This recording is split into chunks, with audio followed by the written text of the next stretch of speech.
Hello and welcome to the CBS Sports College Basketball YouTube page. I am Kyle Boone and fist pumping on the other side, Mr. Adam Finkelstein. How are we doing, Mr. Adam Finkelstein? We're doing great, Boone. How you doing? Doing okay. I know you got to get to a flight later NBA today, camp, but baby. Let's go. yeah, so we're gonna get you guys an episode today talking about the NBA draft, which is 2 weeks away, I think. Yes, Coming sir. up real quick. Today we're going to talk about some chaos scenarios and just basically breaking down. We kind of know what the landscape is going to look right now. We have the NCAA withdrawal deadline already behind us. The international withdrawal deadline is coming up soon. Largely, everything is set. The things are quiet on the NBA draft front. We're going to try and shake things up with what draft night could look like if we shook up the snow globe just a little bit and threw some chaos into it. So, Finkelstein, I've got three possible scenarios, things that maybe could happen. Got some reasonings behind why it could happen, and we'll just kind of play off. I think there's a couple other scenarios I may throw at you as well, but you have anything before we? No, I would just say this. I think the reason why this is a worthwhile exercise is because something unexpected is going to happen. So rather than just kind of, and I think that, the draft world right now is looking for, instead of regurgitating content, I think we're trying to be creative and say, like, what if? Because something unexpected is going to happen in the next 2 weeks. It's happened every year. Last year it was Bilal Coulibaly. 2 years ago it was like huge. Paolo, instead of going third, went one. It was a shock. So there is going to be a surprise in the next 2 weeks. We do not know everything. So let's just take a stab at seeing if we can just run through some hypotheticals. And the other thing I will say is this is an exercise that NBA front offices do, like the hypothetical, if this, then what? So let's get into it. Yeah, they're gaming out the scenarios to see, exactly where they're picking, what the board will look like when it lands on them, what decisions they're going to make. They're going to trade up, trade out. So yeah, we're going to do a little bit of that today. First scenario, Fink, let's jump right into it. It's not a prediction. Again, this is a potential chaos scenario. We don't know exactly what's going to happen on draft night, but one chaos scenario, the Washington Wizards picking at number 6 in the 2025 NBA draft, move up. They move up. They trade up in the NBA draft to the top 5. I think both of us kind of agree that in this draft, there is a clear top 5 hierarchy. Yeah. I'm not sure that NBA teams believe that to be true, and I'm not entirely sure that NBA teams believe it's the same 5 that we believe. I think if Washington were to move up from 6 to, let's say, number 5 or number 4, it would be for a Jeremiah Fears, an OU guard who we don't agree. Yeah, who is an outstanding on-ball playmaker. He's very talented, live dribble passer, super skilled, has star potential, can be a lead initiator.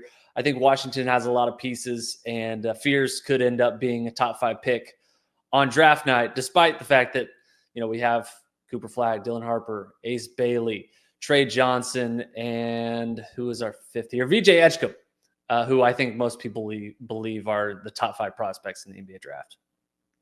Yeah. So, all right, here's my thoughts. And I did not know this was coming. So I will say, let me start here. I'm throwing heat off the top.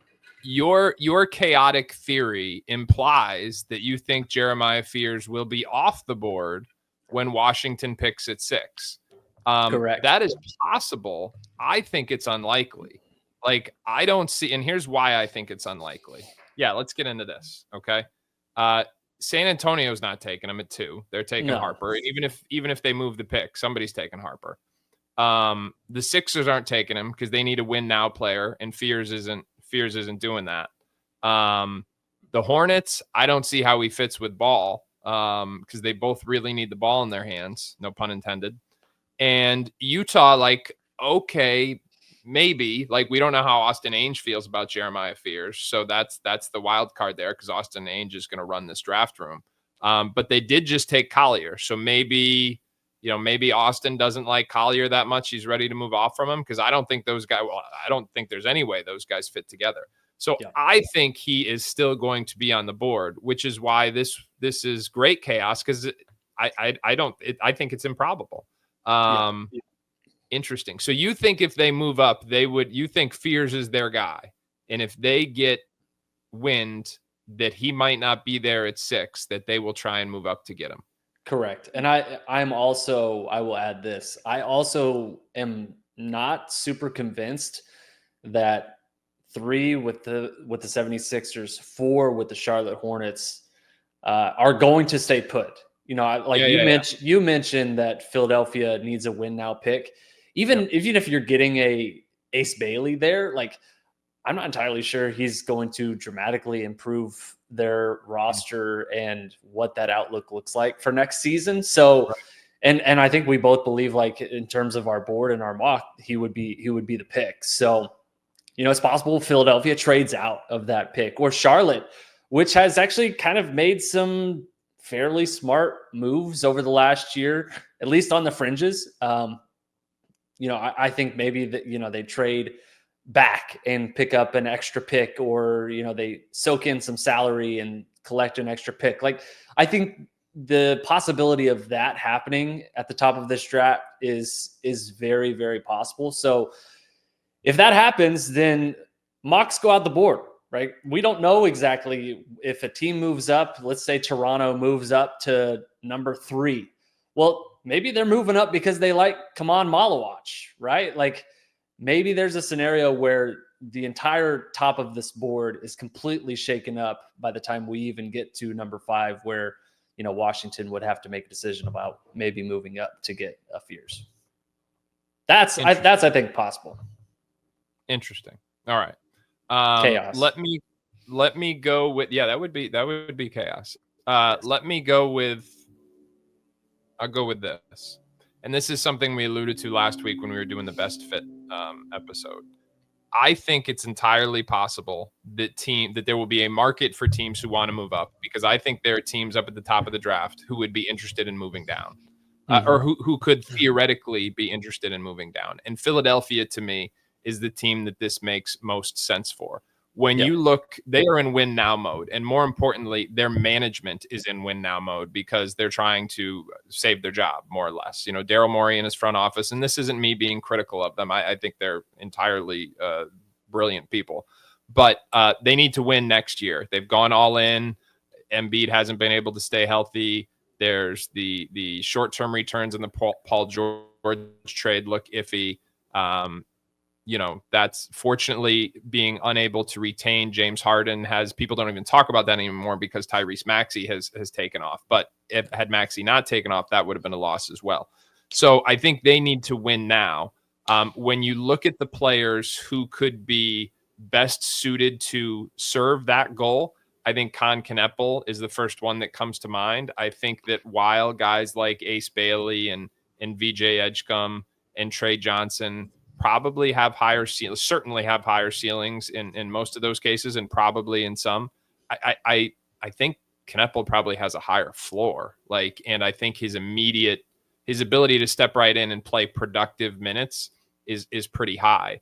And yet I don't think they can totally, this is also a team that could use another young asset. So to me, if there's a possibility that they could be looking at Con at 3, I think you have to explore moving back, adding another asset, and seeing what you can do there. This was my argument a couple of years back when Sacramento drafted Keegan Murray, because Jaden Ivey basically said, "Hey, I'm not going there. Jaden Ivey, your guy." And my thing is, if you have a guy that you want and you can get him at whatever it is, 3 or 4, but you can also get him at 7 or 8. It is incumbent upon you to maximize that asset by getting the player you want and an additional asset. That is good management. So I could see Philadelphia exploring a scenario like that. I don't know how much the ripple effects of that would be. But I think Philadelphia moving back and targeting somebody like Khan is I think a possible scenario that's not being talked about enough right now. Yeah, for sure. Philly kind of lingering there and at number 3. Seems like something's going to happen there, and maybe nothing happens. They just stick and pick the best prospect available. But it seems like there's a lot of smoke there. It would be interesting to see exactly what they do, and I think it would be a smart decision to at least see if they can move back a couple spots and get a Konkanippel, someone who you feel maybe a lot more confident in projecting long term than an Ace Bailey, who's a little bit maybe more volatile. It's more about the short term for me. Daryl Morey needs to win next year. Ace Bailey's good in 5 years, it's going to be for another GM. That's just exactly. Exactly. And I would let me be clear. I would take Ace number 3. Yes. You're up. Yes. All right. Next prediction here in our chaos scenarios: the Brooklyn Nets make a big swing. Okay. At the top of the draft, at number 8, they take Noah Asingwe. Shocking the draft world. Brooklyn is a very interesting case. They've got 4 first-round picks. I think they probably can stomach a little bit more risk tolerance than some other teams picking at the top of this draft. Philly really needs to make good on its pick, right? They have a pretty good core right now. Tyrese Maxey, Jared McCain, Embiid is obviously aging. I think Brooklyn has a chance to make kind of a longer view pick here. And Asingwe, I think, has, if you're talking about potential all-world star talent, potential ceiling outcomes, Asingwe's got to be top 10 in this class. And I don't know if you could speak to this, Fink, but just behind the scenes, it feels like there is a lot of movement surrounding Asingwe specifically. Now, I don't know if he will go top 10. That seems quite bold right now. But I think he's rising here over the last month, and someone who, if he ends up going the lottery, ends up going in the top 10, wouldn't surprise me. I think Brooklyn at number 8 would make a lot of sense.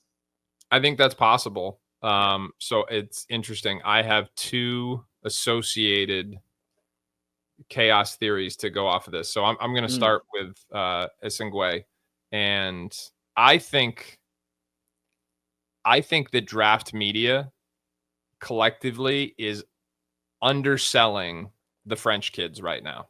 I think it is entirely possible that Asingwe, Nolan Traore, and others, but especially those 2, go higher than they are typically being mocked right now.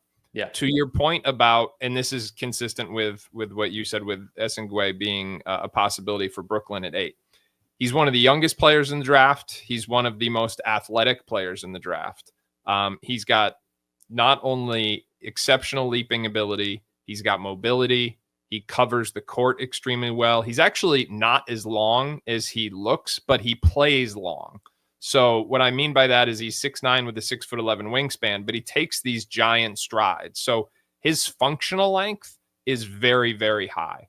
And he's also playing at a pretty high level of competition abroad. And although he's still unrefined in his game in a lot of different ways, he's figuring out ways to be productive. Now, he's going to have to keep kind of defining his game and figuring out exactly what his niche is moving forward, especially in the NBA. Like, it's got to be more than just a rim runner, dunker spot, like, rim roller kind of guy. Yep. And I think he's got to better weaponize his immense physical tools on the defensive end of the floor. Skill set's got to keep coming. He's got to add weight. But there's a significant upside. And here's my other point about the weight.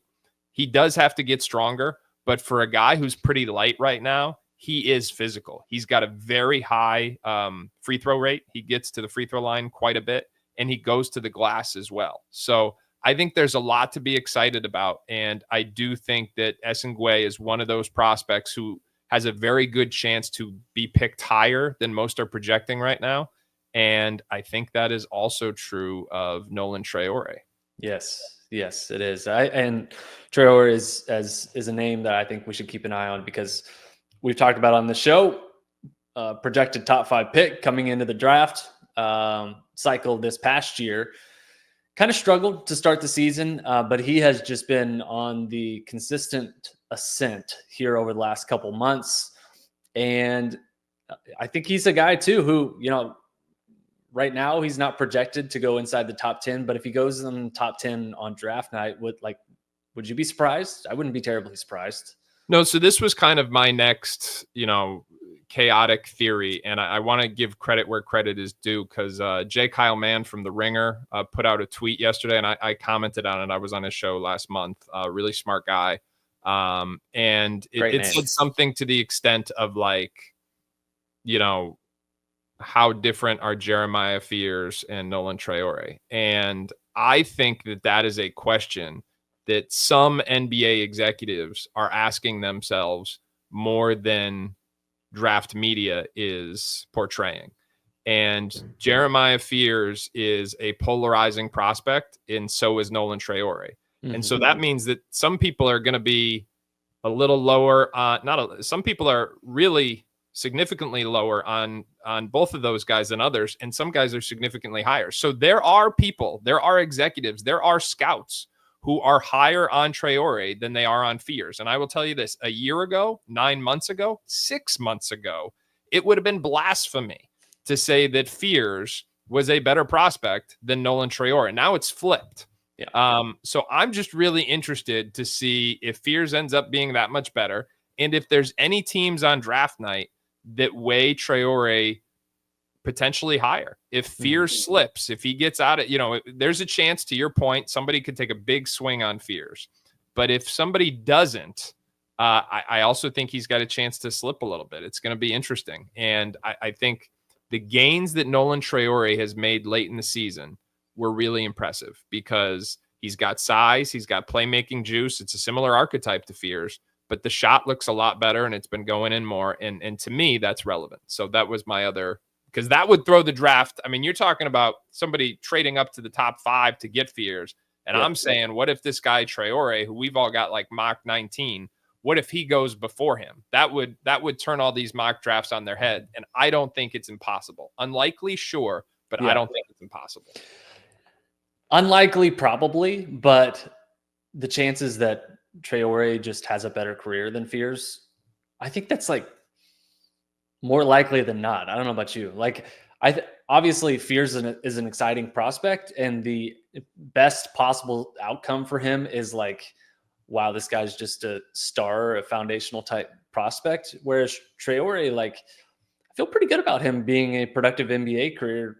I don't know if he would have the same high as Fears if everything goes extremely well.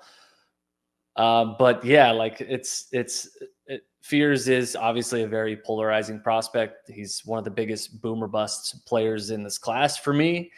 And, I just comparing him and Traore side by side, if you're making the decision, I don't know. Well, what do you do? Depends which team I am. Yeah. And it depends. I think a lot of it depends on, on what you find out about these guys and your due diligence. Let's face it. These guys have more information than we do, because they are spending millions on background checks, on personality assessments, on medical assessments. So I think it's going to be in the weeds a little bit where some of those determinations are made. And we're kidding ourselves if we're not acknowledging that there are teams that are really looking into those smaller details. For sure. Yes. All right. Here's my last chaos scenario, something that could go crazy on draft night. Houston, the Rockets, they do something. I don't know exactly what they're going to do, but it feels like they're primed to do something. They have the number 10 pick.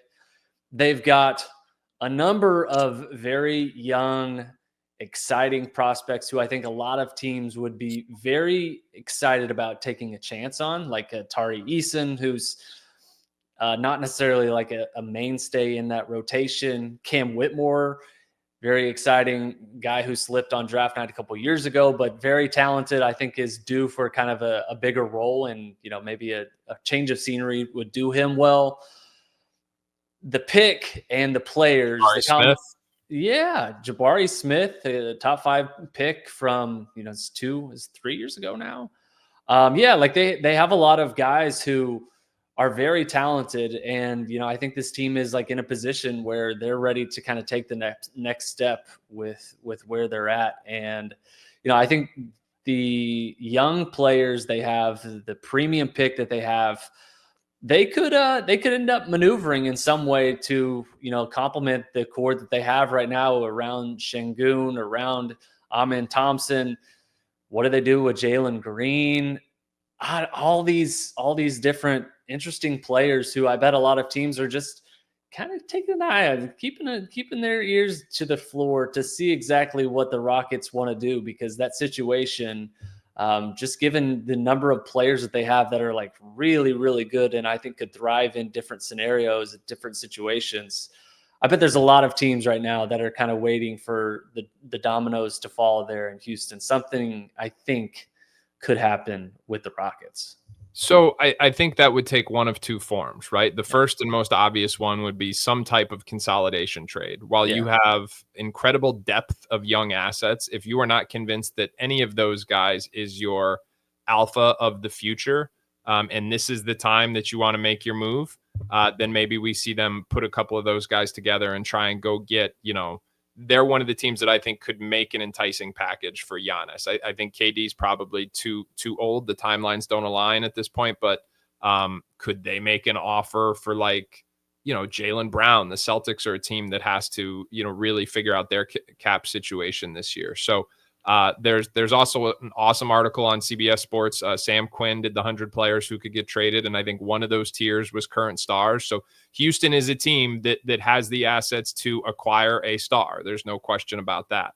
I think the other thing is that they could punt some of those assets down the road a little bit, because the thing about having all these young players is once they get off their rookie contracts, they're gonna need extensions, and so they're all gonna get more expensive. And if you're not sure who's your starter, like after that first contract, you better be sure if those guys are a significant piece of your future or not. And if not, then you move them and you pick up another young asset like Cam Whitmore. He's a guy who was pretty polarizing coming into the draft. I think there are still teams out there that would take a flyer on trying to develop him. And it may just not be in Houston, because Amin Thompson is very clearly part of the future there.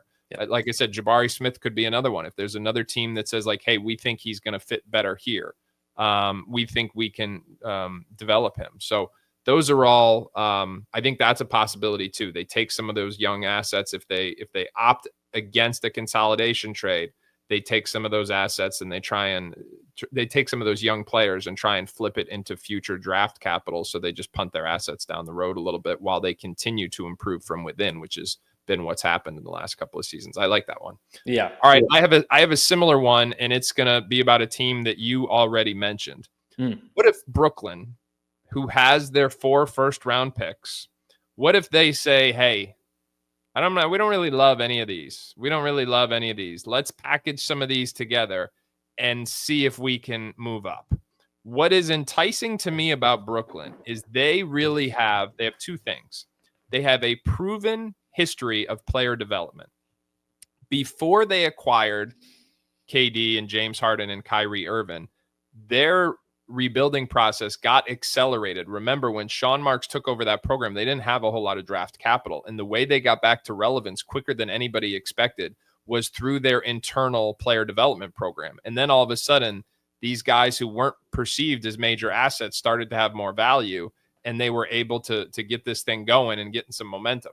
So I think this is a program that has proven player development, and they also have an opportunity to give quote unquote projects more immediate minutes, similar to what we saw last year in Washington. We don't call it tanking anymore, but the reality is if you end up with an Ace Bailey, you can play him 28 minutes per game and let him grow by playing through his mistakes. You could do that with VJ Edgecombe. You could do, if you think Trey Johnson's got star potential, you could do that with him. I'm not sure that any of those guys are going to be there when they go to make their pick. I don't think any of them are going to be there. But I do think we talked about this, that there are teams like Philadelphia in particular, maybe even San Antonio, who might have an interest in moving down and adding a couple of future assets. So if I'm Brooklyn and I know I've got a scenario where I can get guys better and give them the playing time necessary to expedite that process, that is something that I am thinking long and hard about. Yeah. No, I think that's a very interesting one. Brooklyn kind of looming out there with the 4 first-round picks. Seems like something's going to happen there. And they've got 2 picks back-to-back in the 20s, I believe. It's like 25, 26, something like that. So, yeah, and that happened similarly a couple years ago. I think it was the Knicks who picked back-to-back, and they ended up doing some movement. So there's going to be some activity here over the next couple weeks, either leading up to the draft or on draft night. Brooklyn, I think, is going to be involved in some way. That's all I have here. One quick one I want to throw at you, see what you think. San Antonio, I think, is kind of looming as like everyone expects them to probably keep the number 2 pick, and I expect them to keep the number 2 pick, and I expect them to take Dylan Harper. They also have pick 14. They've also been linked to Giannis as a potential trade suitor. Kevin Durant also looming out there as someone who could be traded. What if San Antonio says, all right, we'll keep the number 2 pick, but we'll figure out a way to get number 14 to Phoenix, so long as we can get Kevin Durant in return. And maybe we'll bring in a 3rd team and we'll get a couple of young assets, pick, player, whatever it is for their troubles. San Antonio, they've got a lot of young pieces. De'Aaron Fox, Victor Wembanyama, going to be Dylan Harper. Seems like they're just kind of looming out there as kind of a sleeper in the West, have a lot of young assets. Everyone is thinking they're going to trade the number 2 pick. They don't end up trading the number 2 pick, but somehow they find a way to get a star, whoever it is, a Giannis, a Kevin Durant, to come to San Antonio. Well, let me ask you this, and I agree with everything you just said. Everyone is talking about, does Dylan Harper fit? Are they going to trade Dylan Harper? Why are we assuming that Dylan Harper is the only guy they're going to contemplate trading? Like the fit is okay. He may not fit with De'Aaron Fox. Mm-hmm. I think the fit is worse with Steph Castle. That concerns me long term. Steph Castle is the NBA Rookie of the Year, and his stock has never been higher. But if the Spurs are going through an assessment and they view Dylan Harper as a more valuable long-term piece to the puzzle than Steph Castle, then maybe Steph Castle's the guy who's on the trading block.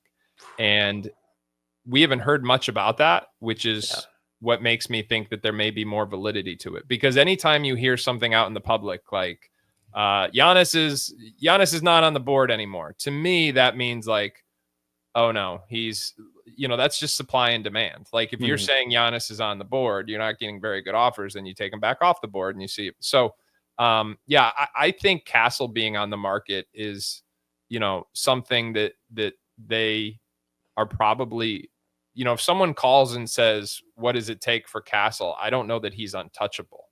You know what I mean? They've said they're not trading Harper. Okay. But I would imagine that Wemby is the only guy who's untouchable on that roster. Like, and if the pieces don't fit, I think it's incumbent on them to consider moving any of those pieces, including Castle. And let me be clear, it's not a knock on Castle. He was the NBA Rookie of the Year. He was awesome. Yeah. I just don't think he and Harper fit together. So it's about like, you take the best guy and you figure out who's not the best guy. And if there's a play where you can get more value back, I think that's a scenario that they've got to at least be contemplating internally. For sure. I would not trade Steph Castle. I think that would be extremely dumb. I am all aboard the Steph Castle train. And You'd rather have Steph Castle than Dylan Harper? Oh, because that's the question, right? I mean, yeah, probably. Yeah, I mean, I would.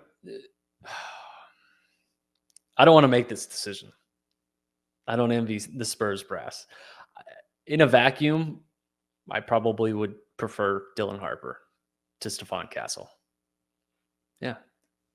I honestly, I would just prefer to keep all of my players. I want to keep, I don't want to give any assets away. I want to keep De'Aaron Fox. I want to keep Stephon Castle, and I want to add Dylan Harper. And I want somebody who can make threes. Yeah. Yeah. I understand that. But look, like, Oklahoma City Thunder can't shoot threes worth a lick. They may win the NBA championship. They've got one of the best defenses in the NBA. That's fair. They've got, a supercharged Chet Holmgren in Victor Wembanyama. Like, they've got some really interesting defensive pieces. Like, who's to say the Spurs couldn't piece together a similar Thunder-like run? Listen, this is the chaos episode. So I agree. The most likely scenario is you keep Castle, you keep Harper, you keep Fox, and you just try and make it work. But I'm just saying, it is worth exploring the potential of, like, what if Steph Castle is quietly on the market? What if Dylan Harper is quietly on the market? People are openly talking about what if Dylan Harper is quietly on the market. Yeah. And I think people should similarly be acknowledging that it's possible that Steph Castle is quietly on the market. That's all. For sure. And you know what? I think that's absolutely true. Anyone's available for the right piece or asset, right? Like, if Giannis is going to come to San Antonio and the difference is like having Castle or not, you say sayonara. Like, you take the chance. You try and get Giannis. Like, obviously you'd have to send some pieces to Milwaukee to make that work, but it's probably worth it, right? Like, yeah, like if it's Castle 14 and some future picks for Giannis, like, yes. Yes. And rookie of the years in the NBA are obviously like very predictive of future success. Like, former rookie of the year winners are Victor Wembanyama, Luka Doncic, Ja Morant, Michael Carter Williams. But it's not a guarantee, right? You've got Tyreek Evans, Michael Carter Williams, Emeka Okafor. Like, I don't know. There's some good players in there, but like, if you're debating whether or not you should trade it to get a star in return, like I don't know. I'd probably do it, especially for a Giannis type player. So I thought I will end with this. I'm going to end with the Lawrence Frank quote, which is, you need to get the players in your own gym right. So let's say that, and I don't know this to be true. In fact, it's probably not true. But what if Steph Castle's value to the outside world is very high coming off that NBA Rookie of the Year season, but the Spurs don't think he has the same upside? Now would be the perfect time to move him. Because if you wait until the rest of the league, until his value is not as high, you don't get the same return. So you got to know the guys in your own gym better than anybody else. And I think that is the key to figuring this all out. So, not saying it's going to happen. It's probably not, but it'd be crazy. It would be crazy. I think they love Steph Castle. I love Steph Castle. Yeah, you do. How could you not love Steph Castle? I mean, that's why I brought up Steph Castle and Jaden Ivey in the same conversation, just to see if I could trigger you. Yeah. I'm triggered. My heart is hurt. How dare you? All right. Nicest man in America. That's going to do it for us today, Fink. Safe travels on your way to South Carolina, North Carolina? Flying into North Carolina, driving over the border to Rock Hill, NBA Players Association Top 100 camp, and then I go from there to the USA Basketball 19 and under training camp in Colorado Springs. Nice. So it's going to be a busy week, but I'm pumped. I'm going to see a lot of great ball. Very good. Well, enjoy your time in the Carolinas and traveling, and we will hopefully be back at some point next week. Oh, yeah. Talking NBA draft. Thank you for watching this episode. Please subscribe to the CBS Sports College Basketball YouTube page. Fink, tell my boy Trey I said hey if you see him this week. Will do. And Boone will be on CBS Sports Network Monday at 3 p.m. Eastern time while I'm in Colorado. So make sure you check that out. He'll be on with Matt Norlander from Matt's latest mock draft. Yes. GP and I did a mock, which is up on YouTube now. You can check that out. We'll see you next week. All right. Bye.